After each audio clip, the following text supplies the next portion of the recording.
ರಾಜಕೀಯ ನಾಯಕರು ಆದಂಥ ಮನೆ ಎಸ್ ಎಂ ಕೃಷ್ಣ ಅವರು ಅಗಲಿಕೆ ನಮ್ಮೆಲ್ಲರಿಗೆ ದುಃಖ ತಂದಿದೆ.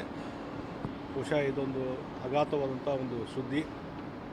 ಇಡೀ ಕರ್ನಾಟಕ ಜನತೆಯ ಒಂದು ಜನಮನ್ನಣೆಯನ್ನು ಗಳಿಸಿದಂಥ ನಾಯಕ ಎಸ್ ಎಂ ಕೃಷ್ಣ ಅವರು. ಅವರಿಗೆ ನಾನು ಭಾಳ ಒಂದು ಹತ್ತಿರವಾದಂಥ ಒಂದು ಸಂಬಂಧ. ಯಾಕಂದರೆ ಅವರು ಮುಖ್ಯಮಂತ್ರಿ ಇದ್ದಂಥ ಸಂದರ್ಭದಲ್ಲಿ 4.5 ವರ್ಷ ನಾನು ಪ್ರತಿಪಕ್ಷದ ನಾಯಕನಾಗಿ ಕೆಲಸ ಮಾಡಿದ್ದೀನಿ. ಹೀಗಾಗಿ ಹಲವಾರು ವಿಚಾರಗಳ ಬಗ್ಗೆ ನಮಗೆ ಅವ್ರಿಗೆ ಚರ್ಚೆ ಆಗ್ತಿತ್ತು ಸದನದಲ್ಲಿ, ಮತ್ತು ಎಷ್ಟೋ ಸಂದರ್ಭದಲ್ಲಿ ಅವರ ಸರ್ಕಾರಕ್ಕೂ ಮತ್ತು ಅವರಿಗೂ ಸಹಿತ ನಾನು ಹೆಚ್ಚು ಟೀಕೆಗಳನ್ನು ಮಾಡೋದಂತೂ ಉಂಟು. ಆದರೆ ಯಾವುದೇ ವಿಚಾರಗಳನ್ನು ಚರ್ಚೆ ಮಾಡುವಾಗ, ಯಾವುದೇ ಒಂದು ಅವರಿಗೆ ಅಪ್ರಿಯವಾದಂಥ ವಿಚಾರಗಳನ್ನು ಚರ್ಚೆ ಮಾಡುವಂಥ ಸಂದರ್ಭದಲ್ಲಿ ಸಹಿತ ತಾಳ್ಮೆಯಿಂದ ಕೇಳುವಂಥದ್ದು, ಮತ್ತು ಪ್ರತಿಪಕ್ಷದವರು ಟೀಕೆಗಳನ್ನು ಮಾಡುವಾಗ ಅದನ್ನು ತಾಳ್ಮೆಯಿಂದ ಎದುರಿಸುವಂಥದ್ದು, ಅದಕ್ಕೆ ಸರಿಯಾದಂಥ ಉತ್ತರ ಕೊಡುವಂಥ ಕೆಲಸ ಅವ್ರು ಯಾವಾಗಲೂ ಮಾಡ್ತಾಯಿದ್ರು. ಮತ್ತು ಬೆಂಗಳೂರಿನ ಬಗ್ಗೆ ವಿಶೇಷವಾದಂಥ ಕಾಳಜಿ, ಮತ್ತು ಅದರ ಜೊತೆಗೆ ಇಡೀ ಕರ್ನಾಟಕ ಹೆಚ್ಚಿನ ರೀತಿ ಅಭಿವೃದ್ಧಿ ಆಗಬೇಕು ಅನ್ನುವಂಥ ಚಿಂತನೆ ಇದು ಎಸ್ ಎಂ ಕೃಷ್ಣಲ್ಲಿದ್ದದ್ದು ನಾನು ಆ ಸಂದರ್ಭದಲ್ಲಿ ನೋಡಿದ್ದೇನೆ.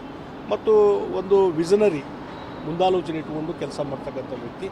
ಅದರ ಜೊತೆಗೆ ಇನ್ನೊಂದು ಭಾಳ ಮುಖ್ಯವಾಗಿ ಅವರು ಹಣಕಾಸು ಸಚಿವರಾಗಿ ಕೆಲಸ ಮಾಡಿದರು. ಆ ಸಂದರ್ಭದಲ್ಲಿ ಅವರೇನೊಂದು ಆರ್ಥಿಕ ಶಿಸ್ತು, ವಿತ್ತೀಯ ಶಿಸ್ತು ಅಂತ ಏನಂತಾರಲ್ಲ, ಬಹುಶಃ ಅದು ಕಾನೂನು ಆಗಿದ್ದು ಅವರ ಅವಧಿಯಲ್ಲಿ. ಮತ್ತು ಅದನ್ನು ಇವತ್ತು ಪ್ರತಿಯೊಂದು ಸರ್ಕಾರವೂ ಆಡಳಿತ ನಡೆಸುವಂಥ ಹಣಕಾಸು ಸಚಿವರು ಸಹಿತ ಅದನ್ನು ಪ್ರತಿಪಾಲನೆ ಮಾಡ್ತಾ ಇರೋದು ನೋಡ್ತಾ ಇದ್ದೇನೆ. ಹೀಗಾಗಿ ಆರ್ಥಿಕ ಶಿಸ್ತನ್ನು ಕಾಪಾಡಿಕೊಂಡು ಉತ್ತಮ ಆಡಳಿತ ಹೇಗೆ ಕೊಡಬೇಕು ಅನ್ನುವಂಥದ್ದು ಉದಾಹರಣೆ ಇವತ್ತು ಎಸ್ ಎಂ ಕೃಷ್ಣ ಅವರು. ಹೀಗಾಗಿ ಅವರು ಒಬ್ಬ ಅಪರೂಪದ ರಾಜಕಾರಣಿ, ಒಳ್ಳೆಯ ಮುಖ್ಯಮಂತ್ರಿಯಾಗಿ ಕೆಲಸ ಮಾಡಿದ್ದಾರೆ. ಇವತ್ತು ಅವ್ರಿಗೊಂದು ಇಮೇಜ್ ಇದೆ. ಮತ್ತು ಬೆಂಗಳೂರು ಡೆವಲಪ್ಮೆಂಟ್ ದೃಷ್ಟಿಯಿಂದ ಅವ್ರೇನು ಕನಸಿತ್ತು, ಬಹುಶಃ ಆ ಕನಸನ್ನು ನನಸು ಮಾಡಲಿಕ್ಕೆ ಎಷ್ಟೋ ಪ್ರಯತ್ನ ಮಾಡಿದರು.